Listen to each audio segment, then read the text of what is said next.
In my experience, the bigger the smile, the deeper the bullshit. And that's a Well, big fucking smile. My next guest has been with us before and is a true inspiration to the craft. He started out on the ice with a career heading in one direction, then one hit changed everything, and honestly, thank goodness it did. He moved into acting, and it didn't stop there. He went on to produce, create, and drive projects from the ground up. You've seen him before in Law and Order SVU, Blue Bloods, and films like The Purge, Election Year, but this time it's different because he didn't just act in this latest project, he helped bring it to life. Ladies and gentlemen, he's back talking about his new movie, one of the good ones. It's Tom Paolino. hey, Tom! Vincent, you are a consummate professional. I love it. Thank you so much for having me back. Oh, it's a pleasure. Tom, last time we talked, you were just raising funds for shooting in Buffalo, and then we ended up talking about your grandmother's meatballs. Since then, you've made a film. I've watched it. It's won audience awards, and now you're heading to Prime Video. How's it all feeling? It's a celebratory time, Dave. It's a very celebratory time, and I'm so happy to have finished the film, to be getting the great reviews, to share it with my friends and family, the cast and crew. We're going to do a cast and crew screening in Buffalo on March 8th, and yeah, March 7th we're on Prime Video. So green skies, clear skies, green lights. Now, I've got to say, my favorite line in the movie, I've watched it. I love the movie, by the way. I truly do. I'm not just saying that. And I've used this line twice, and I want to get this right. In my experience, the bigger the smile, the deeper the bullshit. And that's a Well, big fucking smile. I loved it. I honestly, that blew me back. Well, Julie O'Hora is an amazing writer. Vincent Scarcella and Julie did a terrific job. In that case, it's all Julie. She's a comedic genius and a wonderful person. And I know you genuinely love the movie, and that really that helps a lot. I appreciate that very much. Well, whose idea was it to break the fourth wall? I love, honestly, breaking the fourth wall constantly.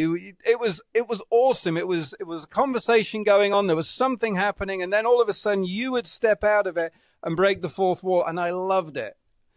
Well, that's all Julie O'Hora. She did a great thing with that when we were down in Florida at our festival, the Dunedin International Film Festival, where we won the audience award. I got a lot of feedback about how much people love breaking the fourth wall. My character speaking directly to the camera, and it really is what distinguishes one of the good ones from your traditional procedural crime drama.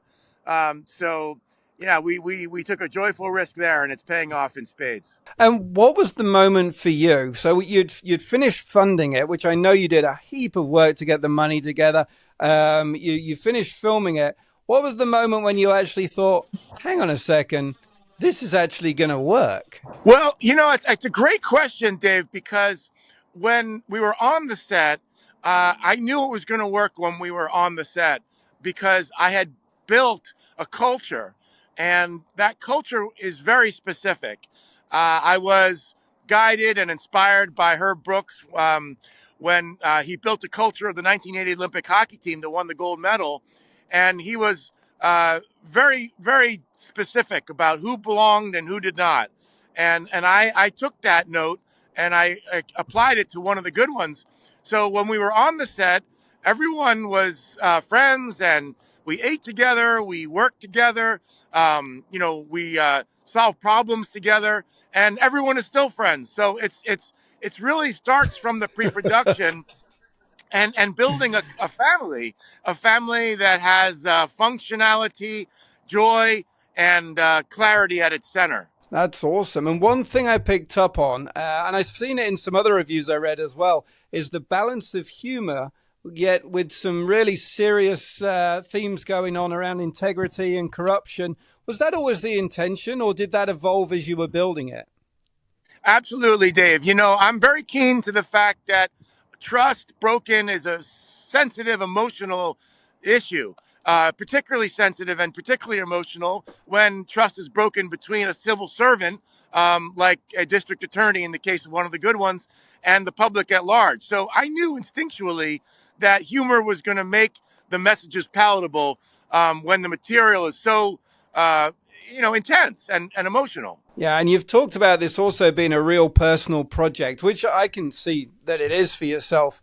When you watch it now, what part of the film do you think hits you the hardest? Well, the thing that comes to mind whenever I think about the film is the scene with Rob Ray, NHL player Rob Ray, who's on the Hall of Fame of the Buffalo Sabres, and Billy Kennedy, who plays Paranoid Perry. And I actually wrote that scene. It's the one scene in the film that I wrote, and those guys improvised very well. But I've always been interested in exploring the subject of when do you actually get into a physical fight, especially as a man, right? Like, what is the line of demarcation? It's something I've wanted to explore because, in a sense, we have a real crisis of masculinity in this world right now. Guys don't really seem to know what a man is and what a man does, and the topic of a physical altercation always comes up when I think about what kind of man I want to be and when it becomes necessary to throw down. So I always think about that, and those guys did such a terrific job. The way Rob answered it is, that's Rob's answer. I think as a man, we all have our own answer, but it's great to open the conversation that way. And since you've finished the movie, now most actors get to do the PR stunt, the press, and move around and do it, but you're still doing so much more. You're going and doing the PR rounds. You're advertising, you're self-promoting. That's astounding. Like, you're really, the passion and what you've got from this, from building from the grassroots buzz, is phenomenal. Well, I appreciate the acknowledgement, Dave. Really, I really do. I'm pulling out all the stops. March 7th, we're on Prime Video, and then it's just digital marketing from there. But now is the time to pull out all the stops and go on all the media opportunities I can go on. And that's why I so appreciate you having me back. Oh, anytime. And how much of this comes down to things like reviews and visibility on platforms like Amazon Prime? How important is that? You're such a smart guy. I love that question because it's very important to mention that 50 plus reviews on Prime Video puts one of the good ones on the homepage. So if you're watching this and you like what you hear, please go on Prime Video on March 7th, review the film, rent it, review it, and put that review up there, because being on the homepage is critical to our success. The target audience is the thing, Dave. I'm reaching out to Facebook groups about legal ethics, Facebook groups about independent film, particularly independent comedy, crime movies. Our film runs the gamut of all three of those things.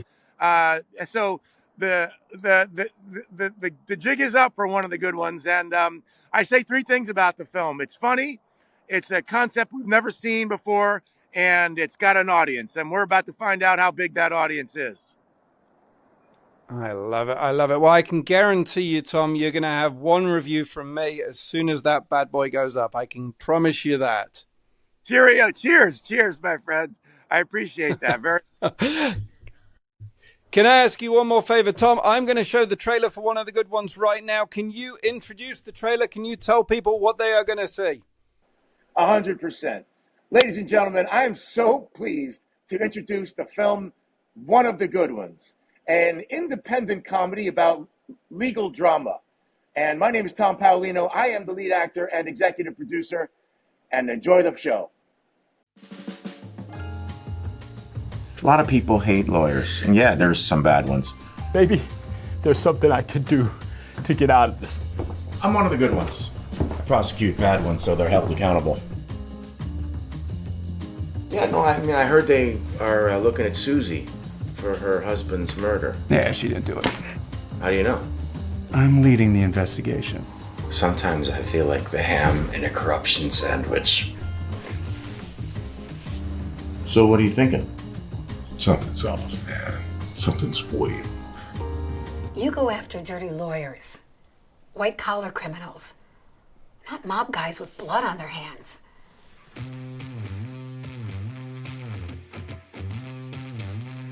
How is it gonna be okay? Yeah, I agree. It's not ideal, but it's better than the alternative. It's a little bit of a conflict, don't you think, investigating your own first assistant for murder? What are you being such a hard ass? Yeah, that's what I said. He thinks he's the bulwark between good and evil. Well, you never know when someone might recognize you from court. Someone with a grudge.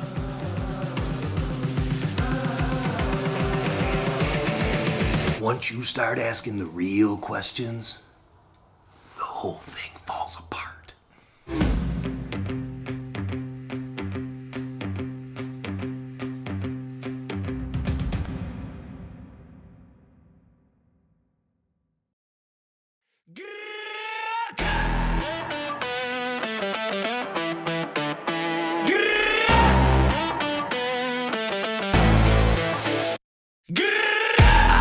I was not to be tested. I'm next. I've been in the gym every day and I bench.